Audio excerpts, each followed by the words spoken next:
নায়ক নায়িকারা শিখেছে। কে শিখেছে? নায়ক নায়িকারা শিখেছে। আল্লাহ আমাদেরকে বুঝার তৌফিক দান করুন, আমিন। তবে শোনো, তোমরা যারা নায়ক নায়িকার অনুসারী, গায়ক গায়িকার অনুসারী, আমি তোমাদের একটা হাদিস পড়ে শোনাই। এর আগে আমি তোমাদেরকে একটা আয়াত পড়ে শোনাবো।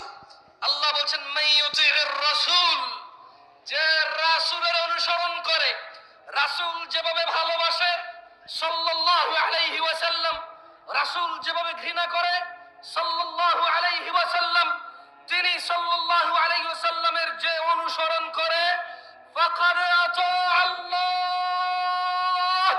যে আমার রাসূলের মতো খায়, যে আমার রাসূলের মতো পড়ে, যে আমার রাসূলের মতো ভালোবাসে, যে আমার রাসূলের মতো ঘৃণা করে সাল্লাল্লাহু আলাইহি ওয়াসাল্লাম, ফাকাদ আতা আল্লাহ, আল্লাহ নিজে বলছে যে সে আল্লাহর ইবাদত করে।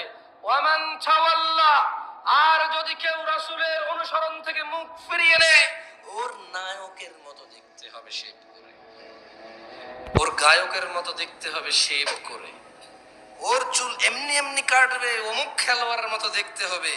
আল্লাহ বলছে যে ওয়ামান তাওয়াল্লা, যে রাসূলের অনুসরণ করে না, ফামা আরসালনাকা আলাইহিম হাফিযা, ইয়া রাসূলুল্লাহ, আমি আপনাকে এই সুন্নাত বিরোধী লোকগুলোর তত্ত্বাবধায়ক করে পাঠাইনি।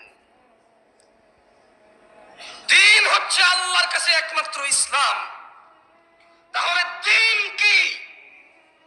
এটাও কোরআনুল কারীমে আল্লাহ বলছেন, ওয়ামা আতাকুমুর রাসূল, যা রাসূল দিয়েছে, ফাখুযুহু, যত কিছু তোমার রাসূল আমার রাসূল দিয়েছেন, ফাখুযুহু, তা সব নিয়ে নাও।